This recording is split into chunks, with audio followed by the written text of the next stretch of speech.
Hello and welcome to Kraków Stories podcast, bringing you stories about life in Kraków from the people who live in Kraków.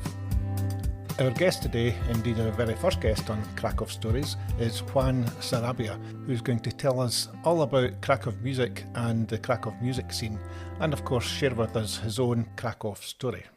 Hello Juan, welcome. Can you please introduce yourself?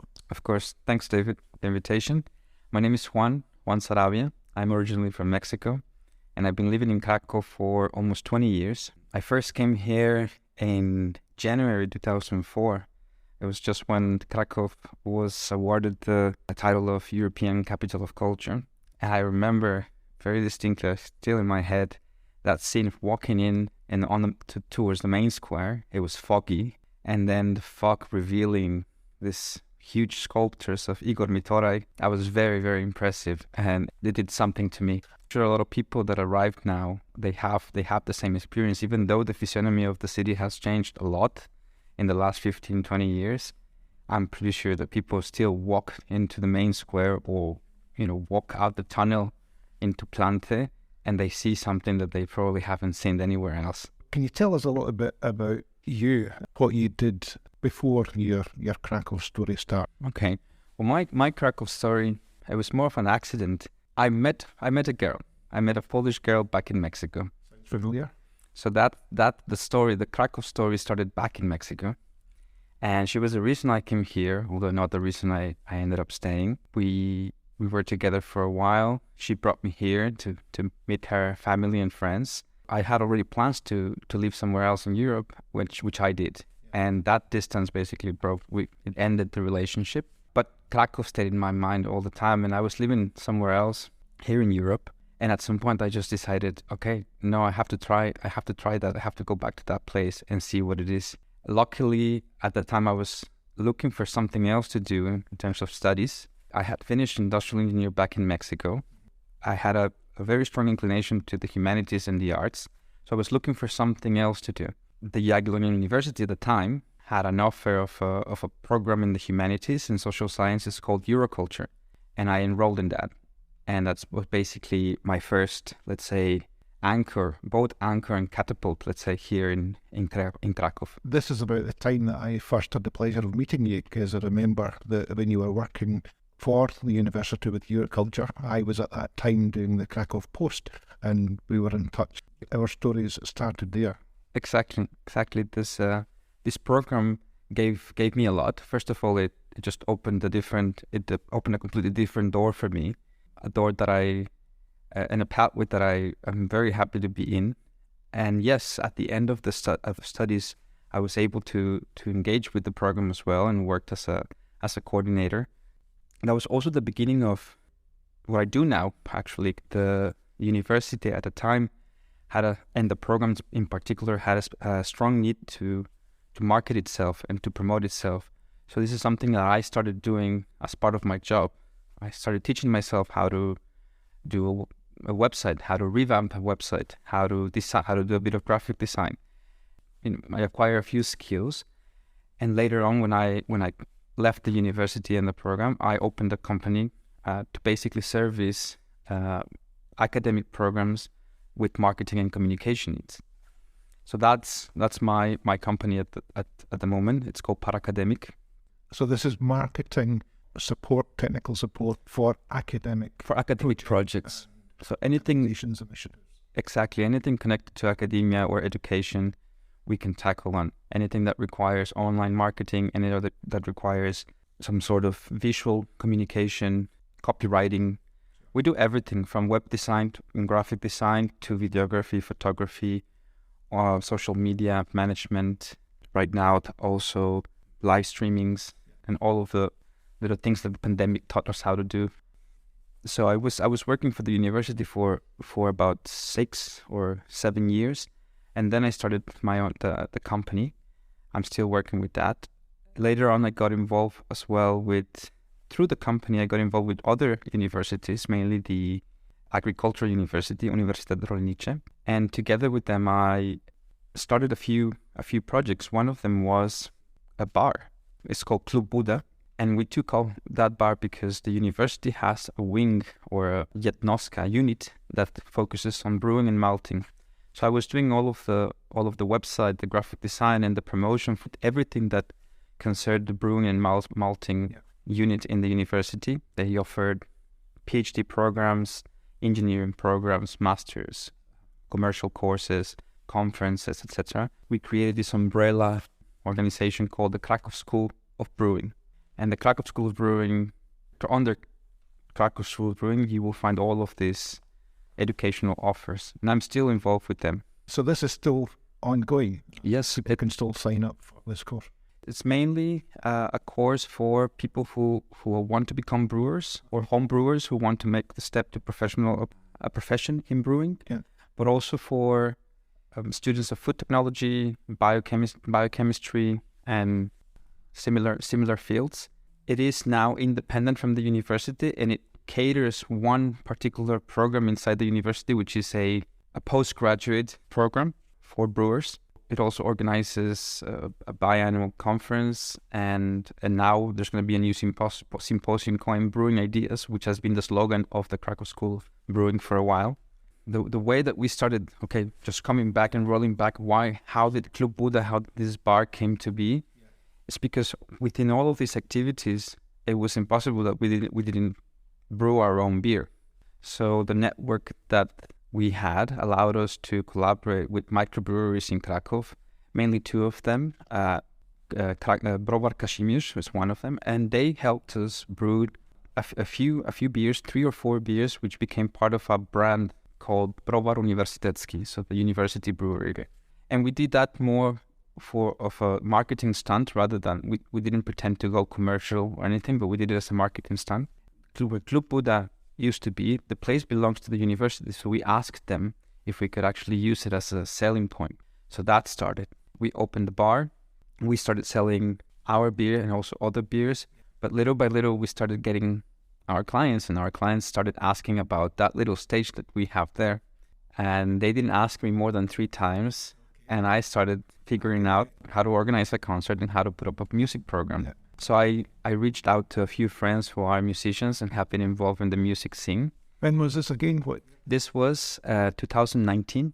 After listening to their advice, we got some equipment, backline for the stage. We bought a drum kit, we bought some amps, and we started booking bands there. So it slowly but steadily took a life of its own in music, and we started building up a name for ourselves and a reputation. But this was 1 year before the pandemic, so we had to, well, like everyone else, we had to face the music then, and the music stopped.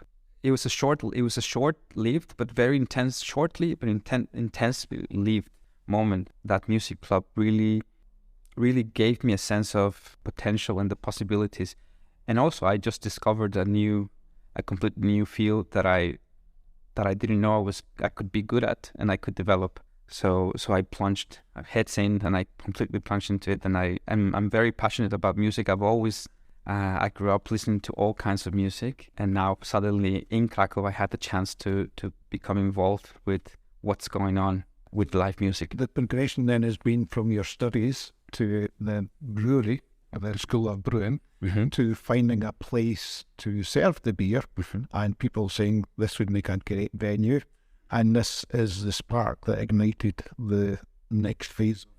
Exactly. And the last part, let's say the current activity that we kind of added to is Kraków Music, krakowmusic.com.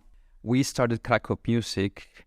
Klub Buda started Kraków Music to create a support network to put up a music program when doors reopen. We launched the project and the website in the middle of the pandemic around March 2020, and in the course of 3 months, about 60 to 70 bands and musicians registered. This meant that all of this database and all of this information kind of fell in our lap in a very short period of time. So the project, we needed to figure out what to do with it and what to offer, and stop being a little bit selfish in a way, right? We started it because we wanted to have a music program, but then we realized, okay, there's more people out there like us facing the same problems. Let's do something together. For the club, and to give you a head start when the pandemic ended, became a much wider Kraków Music. Exactly. And I ended up putting the first company on marketing and communication to the service of this. So we basically became a marketing agency encrusted in the Kraków music, in the local music scene. We still get a lot of questions if we are a booking agency, and we get a lot of bands asking us to book gigs, concerts for them. Not only local bands, but also touring bands, international bands. We started doing it because the activity also put us in touch with a lot of venue managers and music program managers. So we were able to do that, but it is not our main focus. Providing a service. Exactly. And it's something that we do parallel, but it has helped us build a brand as well. One of our first collaborations was with the museum, with Muzeum Narodowe, with the National Museum in September 2020. Just walking around Kraków, we noticed that they had a stage behind the Hotel Cracovia. They had an outdoor stage on a big outdoor area, and we noticed that they didn't have a program. Well, they had a very small program that was lacking the music component. So we knocked at their door and proposed something, and we did a barter with them that gave them a full month of a music program, so every weekend. And in exchange of that, we got a venue to do our own concerts, and that venue was the Sukienice.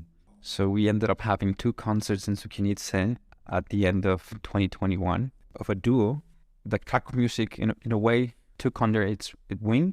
I wouldn't like to say that it's more of a symbiotic relationship rather than us taking them under the wing. They're very talented musicians, Ethan Smith, a saxophonist, and Grzegorz Kosowski, a guitar player. Their music is very, very unique, and this duo is called Oniric Dunes. You can still find some of their music and photos of those collaborations on our website. We're looking forward to actually organizing their next concert. We realized that their music in particular is perfect for those kinds of settings. So we're looking to collaborate with other museums and with other cultural institutions to have them, to put more dates on the calendar. But anyway, so yeah, all of it became kind of merged together between the Kraków School of Brewing, Kraków Music, and Paracademic. They kind of all collaborate in a way. It might seem that there are completely different fields, brewing, music, and academia, but in reality, my activity is the same. It's marketing and communication, and I do the same thing for all of those. And luckily, they complement each other from time to time. It works. Kraków Music, you've explained how it came to be, and it's part of the music scene in Kraków. Can you describe the music scene in Kraków? It's a very broad question. How to describe the Kraków music? For example, is it growing? Is it improving? Is it stagnant? Well, it's definitely not stagnant. To say it's in decline, I wouldn't be that pessimistic. There's a little bit of everything for everyone. You have everything that you can expect a music scene to have. You have big arenas and auditoriums and concert halls, to music clubs and bars that put up a live music program, to cafes and restaurants that, if you allow me the phrase, instrumentalize music. They use music in order to attract clientele, but then sometimes they discover that there's something, it's an element that they would like to keep. So you have everything from the big fish to the smaller, you have everything in the Kraków music scene. And you have a very strong network of local musicians that collaborate in many different ways and in many different capacities. I would even use the word, not in a negative context, I would say it's very incestuous, in the sense that you have a project that arises from an open mic or from a jam session, which are the base of any music scene, and they have to be there. And Kraków locally has 2 of them, and has 2 people, 2 driving forces behind that. One of them is Monika Kamińska, who's doing the open mic on Strefa. She's been doing it for, I think, over 10 years. Not only in Strefa, she has moved venues. She was with us in Klub Buda for a short period of time. Kładka was another one before that. And there's Kafe Szafe, which is run by a singer-songwriter, Karol Chodek. Apart from that, you have jam sessions, very famous jam sessions that take place, for instance, in Harry's Keno Jazz Bar. You have once in a month a Wednesday blues jam session, but you also have funk jam sessions, and those are essential essential for young musicians to start gaining skills, stage presence skills, building up an audience, getting to know, get the feels of being on stage. I would say in general the Krakow music scene is very rich. There are always things to improve. The city itself has a lot of support mechanisms for them as well. I think what is done from the grounds up, I think where there's those to meet, that's exactly where Krakow is. It's a very good balance. I personally love live music. I think Krakow's got a great music scene. I remember in the old days, still over Magnolia, the previous version, the Harris Piano Bar. Krakow was known for its jazz clubs, the Club Alchemia. Exactly. It's probably not fair to ask this, but do you have a favourite venue? For certain kinds of concerts, yes, I think I could name at least 4 favorite venues. One of them will be Alchemia, I just mentioned. Another one will be Klub Buda. They have a great program of touring bands, actually. End of Mikołajska. At the end, actually, it's Shisha. Yeah. Ulica Krzyża. A very distinctive beer garden as well. But their music program is very, very tight. And they collaborate with another agency, a booking agency called Front Road Heroes. And they put together this festival called the Green Zoo Festival, which has also been in Krakow for, I think, over 15 years. Their music program is very, very good. So Alchemia, Klub Buda, Strefa on Tomasza Street is a family-run music club, which is also behind the Ethno Kraków Festival. Słowinski family, Joanna Słowinska, Jan Słowinski. They're very, very active and very supportive of everything that happens in Kraków. So. And for budding musicians, you mentioned earlier about being incestuous, and my observations on the music scene here in Krakow is it seems to be a lot of cooperation, collaboration rather than competition. If people are looking to get started, I often read in social media people who are new in town, they're either looking for partners for a band or just want to get into and discover the Krakow music scene. Where would they go to start? I mean, obviously, I hope you're going to say Krakow Music. Where else would they be able to get what they're looking for? I think as musicians, as new musicians, people who are coming here and want to get started in the music scene, the first thing to do is hit up those jam sessions and open mics. Of course, Kraków Music is there. We are a channel, we are a platform where people can browse and look what's going on. It will hopefully point them in the right direction. We can also give them a word of advice if they just message us, if they contact us directly.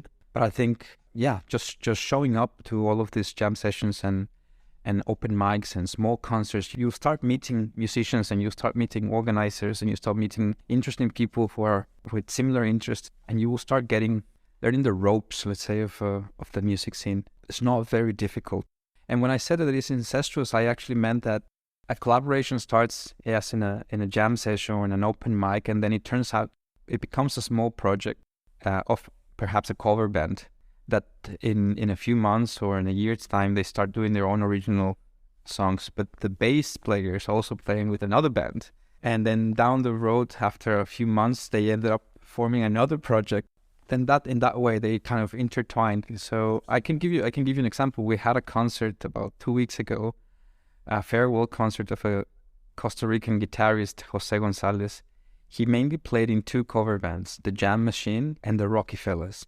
Those 2 bands gave birth to Mystic Fleet, Luke, Imbir, and perhaps I'm missing someone here, but these are musicians that all started in these jamming bands, cover bands that now have their own projects, and they're very talented musicians that just found their vein, right, and their affinities with other musicians.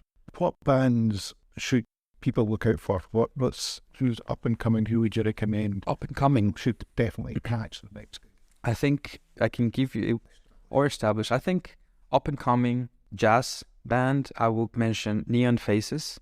It's a 4-piece South African saxophonist Ethan Smith and 3 Polish bass player, percussionist, and a guitar player. A very talented guitar player, Mojżesz Tworzyło.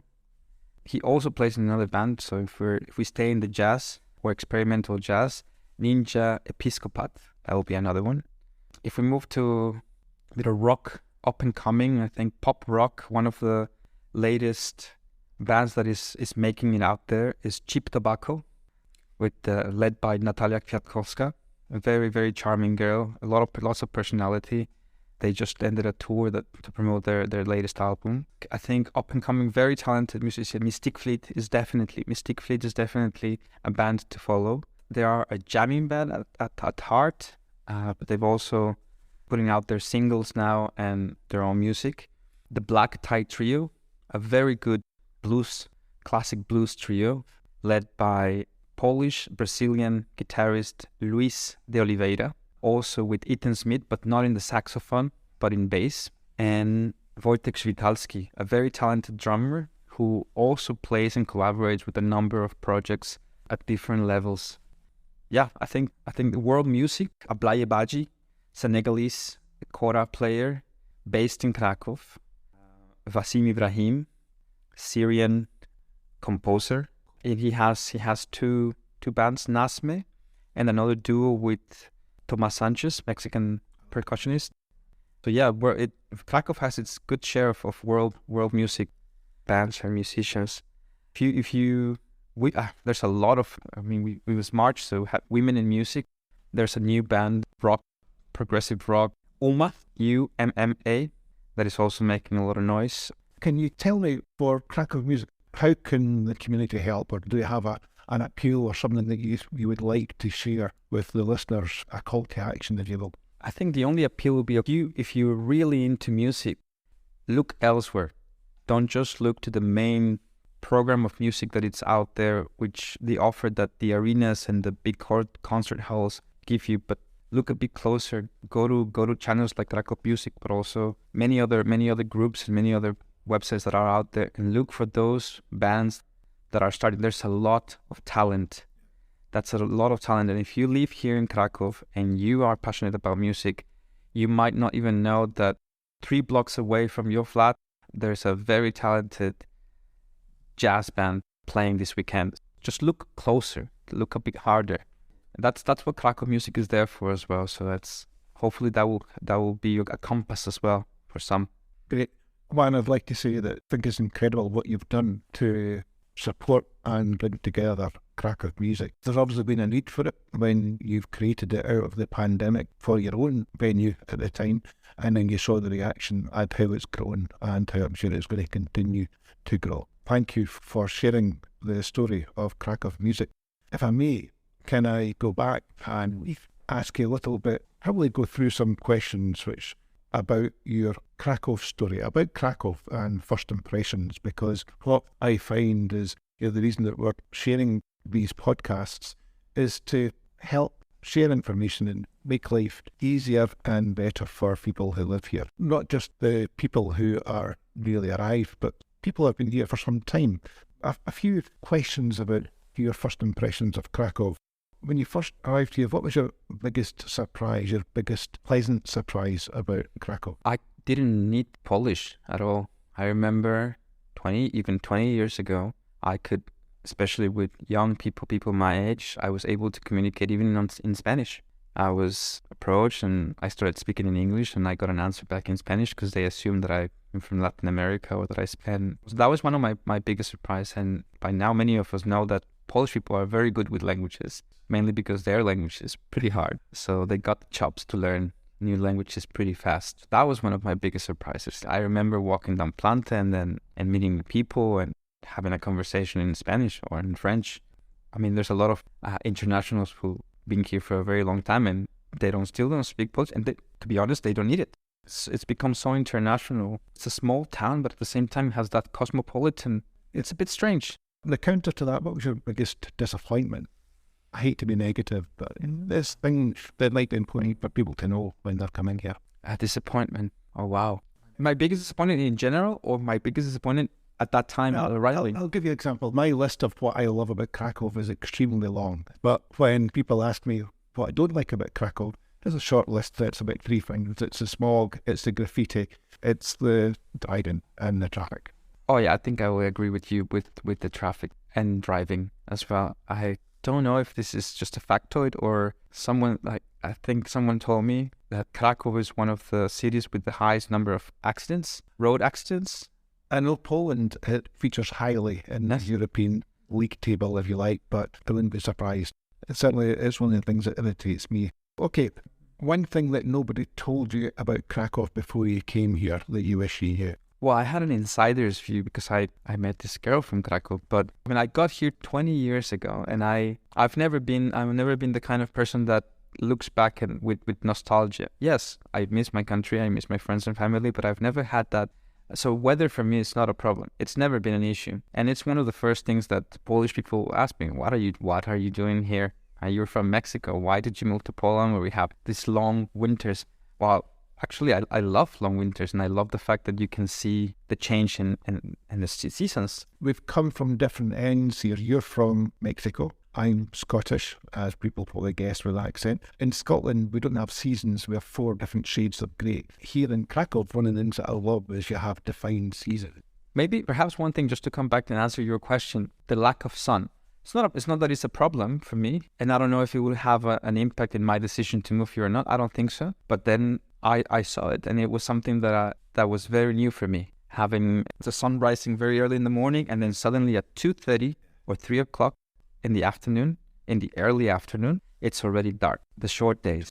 It's very interesting. It's not something negative. At least for me, it's not negative. A lot of people say, "Oh yeah, the lack of sun." Well, I think I have enough sun inside me to go around.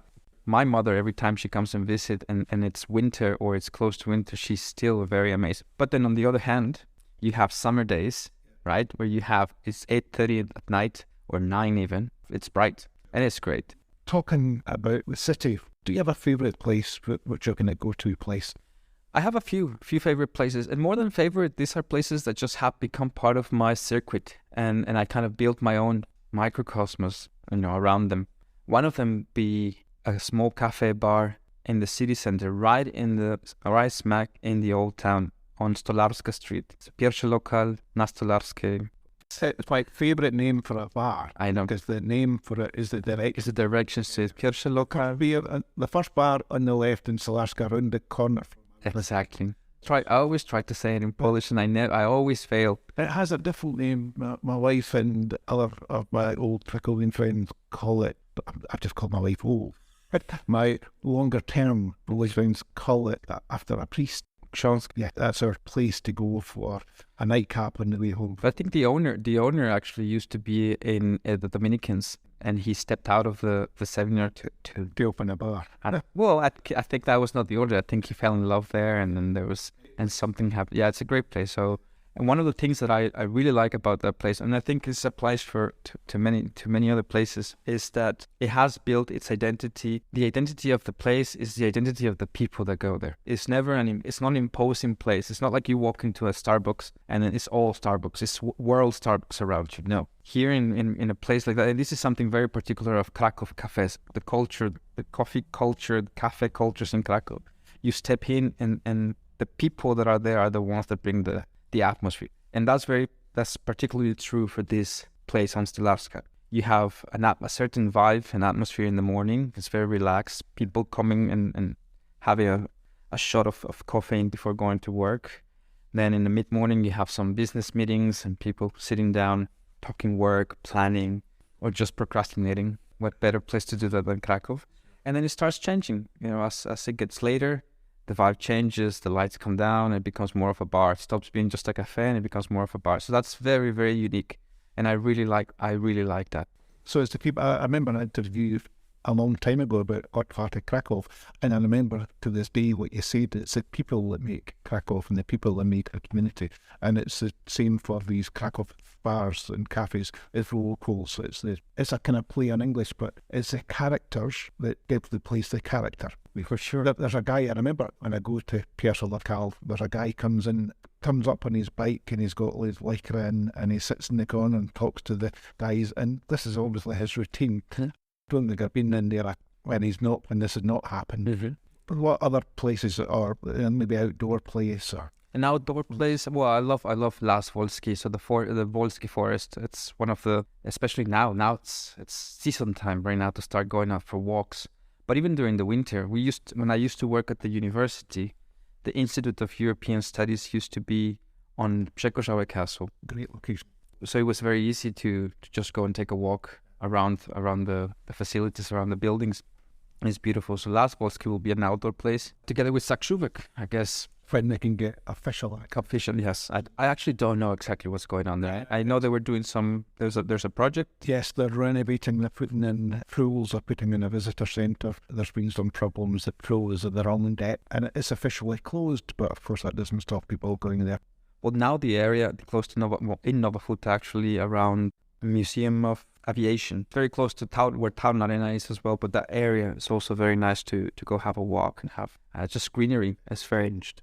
It has changed a lot. And on that, we've both seen many changes in Kraków. Oh yeah, just the diagonal between Plac Szczepański and Mały Rynek. You remember both of them were parking lots. Yeah, and that's amazing. I often quote Mostoba from Plac Słoneczny when they put the footbridge in, how it absolutely regenerated. Exactly. Mostoba and across the river in Podbrzeża, which happens to be one of my favourite parts of the city. Probably one of the last questions is, I will try to help make life easier for people in Kraków, and especially newcomers. What would be your top tip for a newcomer to Kraków, a Kraków newbie?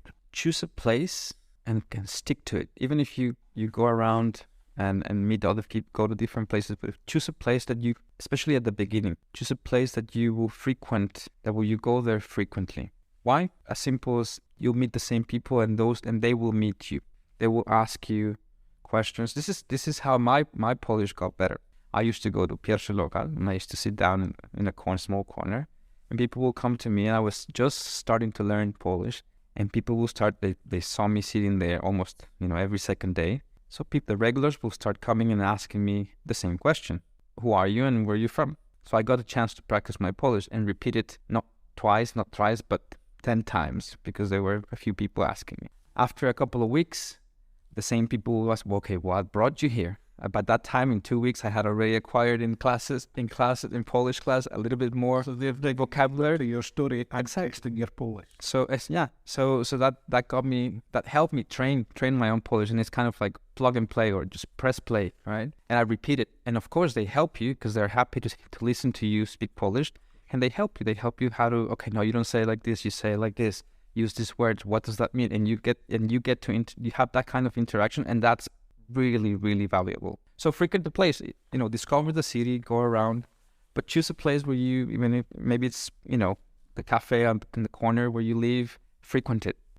Get to know the people that go there. Find your local. Yeah. Make your own micro community and start to get exactly the people. Great tip. And not only in Kraków, I think everywhere. It just applies everywhere. For me, in my past life in Kraków, I had my place, it was Cafe Dim. In fact, when I got married, one of my gifts was a photograph of the sign for Cafe Dim, saying Home Sweet Home, because it was. But yeah, great tip. That's how you make friends, and people are always friendly. They want to talk.